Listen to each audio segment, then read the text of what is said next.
धन्यवाद सभापति महोदय। सभापति महोदय, मैं प्रस्ताव करता हूं कि आज के अनुदान की मांग संख्या 16 पुलिस और मांग संख्या 17 कारागार के पारित होने तक समय बढ़ा दिया जाए। समय बढ़ाया जाए। समय बढ़ाया गया। धन्यवाद सभापति महोदय, आपने मुझे मांग संख्या और 17 पर बोलने का मौका दिया, उसके लिए आपका बहुत बहुत धन्यवाद। समय के अभाव को देखते हुए और आपके आदेश की पालना पर मैं बिना भूमिका बनाए मेरे कुछ सुझाव और मेरे क्षेत्र की मुंडावर विधानसभा क्षेत्र की कुछ मांगे आपके माध्यम से सरकार और उपस्थित यहाँ पर अधिकारियों के सामने रखना चाहूँगा। आदरणीय सभापति महोदय, मैं कहना चाहूँगा कि जिस तरीके से जिलों में कलेक्टर रात्रि चौपाल का आयोजन करते हैं, उसी तरीके से उसी तर्ज पर अगर जिलों में पुलिस अधीक्षक भी कम से कम थानों पर, मैं तो नहीं कहूँगा गाँव के अंदर जाकर, कम से कम थानों पर CLG जब मीटिंग होती है तो उस समय एक रात्रि चौपाल का आयोजन करें और उसका प्रचार प्रसार भी करें, जिससे उस क्षेत्र की जनता उस दिन वहाँ पर SP साहब के सामने आ सके और अपनी परिवेदनाएं जो उनको तकलीफ है वहाँ थाने से संबंधित या उनको क्षेत्र की जो समस्याएं हैं SP साहब के सामने रख सकें और उनका समाधान भी SP साहब कर सकें। और जब वो अगली मीटिंग हो तो उसका SP साहब फीडबैक लें कि पिछले समय में क्या क्या समस्याएं आई और उनका क्या क्या समाधान हुआ। तो मेरा मानना है उस तरीके से काफ़ी समस्याएं हल होंगी। आदरणीय सभापति महोदय, जिस तरीके से सरकारी विभागों में कम से कम एक दिन का अवकाश होता है और अभी बजट के अंदर सरकार ने सरकारी विद्यालयों के अंदर भी नो बैग स्कूल डे का आयोजन की घोषणा करी है, तो मैं आपके माध्यम से सरकार से निवेदन करना चाहूँगा कि पुलिस विभाग के अंदर भी कम से कम हफ्ते में एक बार नो ड्यूटी डे लेकर आएँ, जिससे पुलिसकर्मियों की मानसिक व शारीरिक रूप से मजबूत हो सके। आदरणीय सभापति महोदय, आज के समय में बढ़ते नशे को देखते हुए मैं आपके माध्यम से सरकार से निवेदन करना चाहूँगा कि SOG ATS की तर्ज पर एक विशेष टीम का गठन किया जाए जो इस पर नशे पर कम से कम अंकुश लगाया जा सके। आज के समय को देखते हुए, जैसे कि पूर्व में बोले बहुत सारे वक्ताओं ने साइबर क्राइम का जिक्र किया, मैं भी आपके माध्यम से सरकार से निवेदन करना चाहूँगा कि इसको कंट्रोल करने के लिए पुलिस विभाग में कंप्यूटर प्रशिक्षित पुलिसकर्मियों की अलग से भर्ती करनी चाहिए।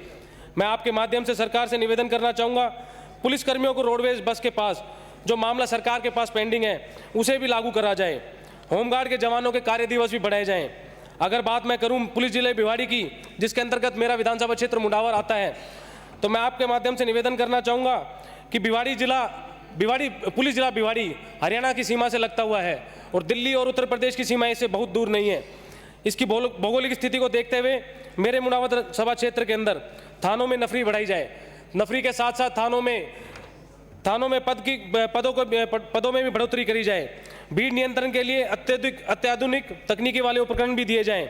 सीमावर्ती जिला होने के कारण एक विशेष टीम का गठन किया जाए जिनके पास बुलेट प्रूफ जैकेट हो, अत्याधुनिक हथियार हो, विशेष प्रशिक्षण हो और साथ ही साथ उन्हें कार्रवाई करने की विशेष छूट भी हो।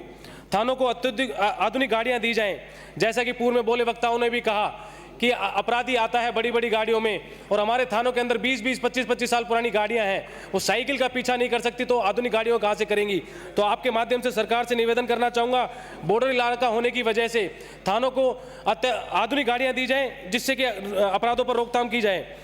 जिस तरीके से मेरे विधानसभा क्षेत्र मुंडावर के अंदर अपराधों में लगातार बढ़ोतरी हो रही है, उसे देखते हुए मैं आपके माध्यम से सरकार से निवेदन करना चाहूँगा कि मुंडावर उपखंड पर पुलिस उप अधीक्षक कार्यालय खोला जाना अति आवश्यक है। साथ ही साथ निवेदन भी करना चाहूँगा कि सोडावास चौकी और अजर का चौकी जो हरियाणा की सीमा की लगती हुई है, वहाँ भी पुलिस थाना खोला जाना चाहिए। और अलीपुर साचौद गांव में, सीलगांव गांव में, रामसिंहपुरा गांव में और काकर गांव में, ये सभी गांव हरियाणा की सीमा के लगते हुए हैं, यहाँ पर भी चौकियाँ खोली जानी चाहिए। अंत में आपके माध्यम से मेरी भी एक पीड़ा सदन के सामने रखना चाहूँगा। जिस तरीके से बाड़ी से आने वाले विधायक भयभीत हैं, मैं भी उसी तरीके से भयभीत हूँ। वो भयभीत है वहाँ से मिलने वाले, वो भयभीत हैं डकैतों की धमकी से, पर मैं भयभीत हूँ पुलिस महकमे से। मैं आपके माध्यम से सरकार से निवेदन करना चाहूँगा कि समय को देखते हुए और जनसंख्या जिस हिसाब से बढ़ रही है उसको देखते हुए चौकियाँ खोला जाना अति आवश्यक है। पर क्या चौकी खोलने के लिए आप किसी की जमीन पर कब्जा करेंगे? मैं कहना चाहूँगा कि अभी कुछ समय पूर्व हमारे IG साहब ने, SP साहब ने, हमारे एडिशनल साहब ने, डिप्टी साहब ने और SSO साहब ने गूगल कोटा के अंदर एक मेन हाईवे के नेशनल हाईवे पर चौकी खोली। वो ज़मीन मेरी खुद की है, मेरी परमिशन के बिना मेरे परिवार के किसी भी सदस्य के परमिशन के बिना वहां पर पुलिस महकमे ने चौकी खोल दी और उद्घाटन आईजी साहब से करवाया। उसकी जानकारी मुझे अखबार के माध्यम से मिली और जब मैंने थानेदार साहब से पूछना चाहा कि आपने किसकी परमिशन ये चौकी वहां खोली, तो उनका कहना साहब परमिशन देके गए थे। तो मेरे पिताजी को गए हुए करीब 2 वर्ष हो गए।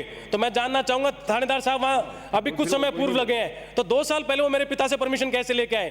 तो आपके माध्यम से आपका संरक्षण भी चाहूंगा और आपके माध्यम से सरकार से निवेदन करना चाहूंगा कि जिस मेन हाईवे पर जमीन पर उन्होंने कब्जा कराया है उसे तुरंत प्रभाव से खाली करवाकर आप मुझे राहत प्रदान करें। अंत में आपने मुझे बोलने का मौका दिया, आपका बहुत बहुत धन्यवाद। विराज जी, आपसे संरक्षण चाह रहे हैं।